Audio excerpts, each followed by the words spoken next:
simbahan ng ano mo, na pasukan? Marami. Marami na. Baka naliyo. Religion. Iba't ibang religion. Ako, ito sa karanasan ko talaga. Simula't simula. Dahil sa marami sa akin kumbaga nag-aakay, napasukan ko na yung unang-una, siyempre, Katoliko ako.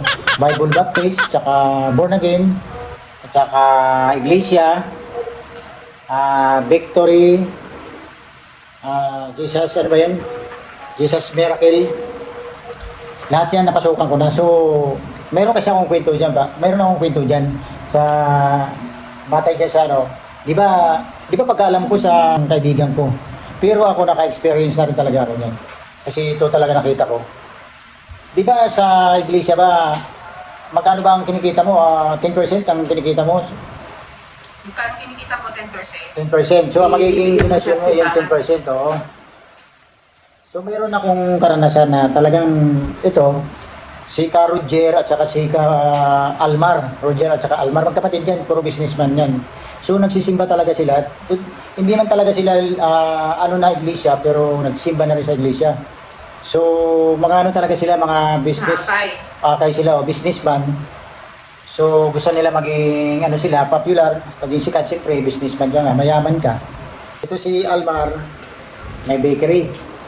So, ito si Roger, may bakery din. So, doon sa pagtatanong na laman na ito palang dalawa kumikita ng ganito. Si Roger at si Almar, si Roger mas malakas kumita. Ito yung niya. Nung tinanong siya ng pastor, sabi niya, magkano ba Roger ang kinikita mo? Sabi niya, 2 milyon sa isang buwan. Malaki sa 10%, magkano yun? 200. At si Almar, kinikita lang niya sa isang buwan, almost 100,000. Well, difference, napakalaki, di ba? So, ganito na ngayon ang nangyari. Tuwing magsasamba sila, papakita ng bakit ito si Roger o malit lang ang kita niya pero alam mo magbigay. Ito si Almar, malit ang niya, kikita pero yun nga, ay malaki kinikita niya, maliit magbigay. So, ito na ngayon. Nagbibigay sila, parang, nangyayari, parang paligsahan. Sa mga tuwid, paligsahan palakihan ng bigay, ha? Yung isa, 2 milyon na kinikita, pero mas maliit ang binibigay. So, ito, yung isa naman, 100,000 ang kinikita sa isang buwan, mas malaki ang binibigay. So, ito na ngayon. Nung nagbigay si kapatid ng malaki, una munang bigay niya, 50,000. 50,000. So nagulat itong kasama niya, yung kapatid niya. 50,000, ginawa niya, hinigitan niya. Tapos yung sunod na pagsamba nila, hinigitan naman ng isa. Hindi ang nangyayari, parang nagdana sila, pataasan sila. Pag tinawag si Ka Almar, 100,000, tinasan na niya ngayon. Dugu, lakas ng 100,000, sabi ng pastor. Ito na yung si Ka Roger. Mukhang nakakaramdam na siya ng paghihirap na yata. Si Ka Roger, nagbigay ngayon ng 10,000. Ka Roger, nagbigay ng 10,000. Di na gumamit ng microphone yung pastor kasi nga malit na ang bigay. Pero yung isa, malaking bigay. Talaga namang bago, baling ako doon sa simbahan. Si Ka Roger, nagbigay 100,000. Dugod, may sound effect pa. Si Almar na. 10,000 na bigay. Si kapatid Almar nagbigay. Di na gumamit ang Roger. Di na nagbigay ng di na naggumamit ng microphone kasi malit na So nawala na ngayon, sunod na pagsimba, wala siya na si kapatid. Di nagsimba na, ay ibig sabihin na bankrupt na. Kapataasan na ngayon ng ibigay sa simbahan, sa iglesia. Tapos yung isa naman, Ka Roger? Ayun ba, sabi ng pastor, hindi na po. Baka sunod na samba, hindi na po ako ma-attend kasi baka siya na masama. At least hindi, meron pa akong pera kasi hindi siya nakagrap na. Ito na yun ang nangyayari sa payabangan. Kasi nangyayari nga talaga yun, iba nagsasamba, payabangan lang. So meron naman akong isang kikwento. Ito talaga kaibigan ko.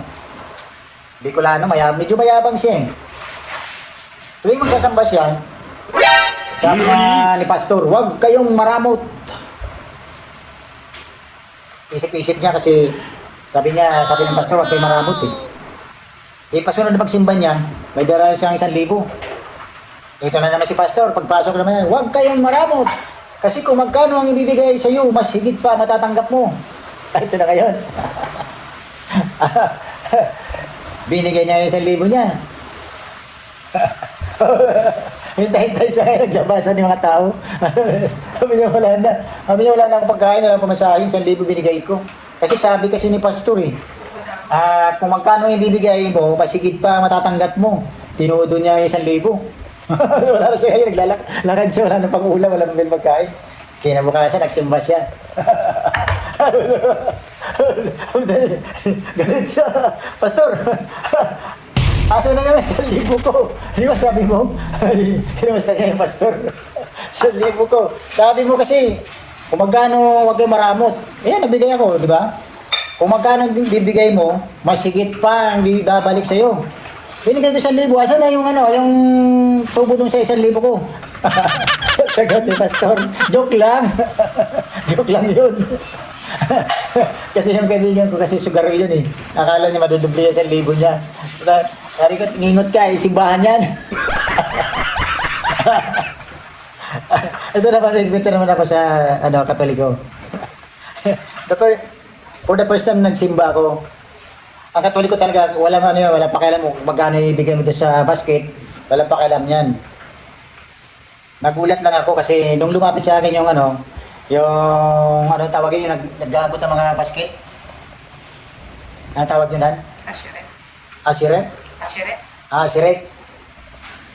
Akala nung Asiret, nagbigay ako ng malaking pera. Pinasok yung kamay ko dun sa basket, tapos inalog-alog ko yung akala malaki. Nagulat lang ako nung tapos na ngayon, binibilang na.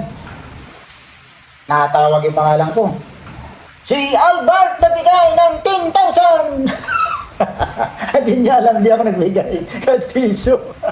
Kinalog-kalog ko lang yung basket. Nagulat nga yung mga tao. So, nagulat nga yung mga tao tuwing magsisimba ako. Yung mga tao nagbibigay na malaki, kakala nila, babanggitin yung pangalan nila. Hindi nila alam yung pangalan ko nilagay ko doon, nilagay ko ng total. Pero wala talaga laman yung sobre na yun. Kaya sunod na tatawagin.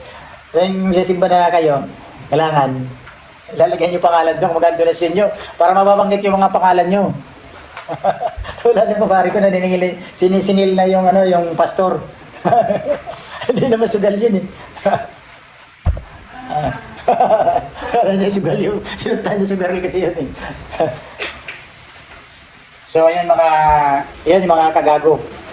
Pagka nagsisimba kayo, isipin nyo kung ano ang mga regulation sa simbahan. Huwag kayo basta-basta papasok. Kasi minsan, yung pastor, sabi ng pastor, huwag kayo maramot. Kung mahina-hinang siyempre, magbibigay ka dun. Dahil pag sinabing kung magkano, mas higit na bibabalik sa'yo. Ang ibig sabihin ni pastor, ang Panginoon na ang magbibigay sa'yo ng kabayaran, hindi yung pastor ibabalik mo yung 1,000 mo. Kung saan ka man nakakarinig ka dun sa kwento ko, ikaw yan. Hanggang ngayon naalala ko pa rin.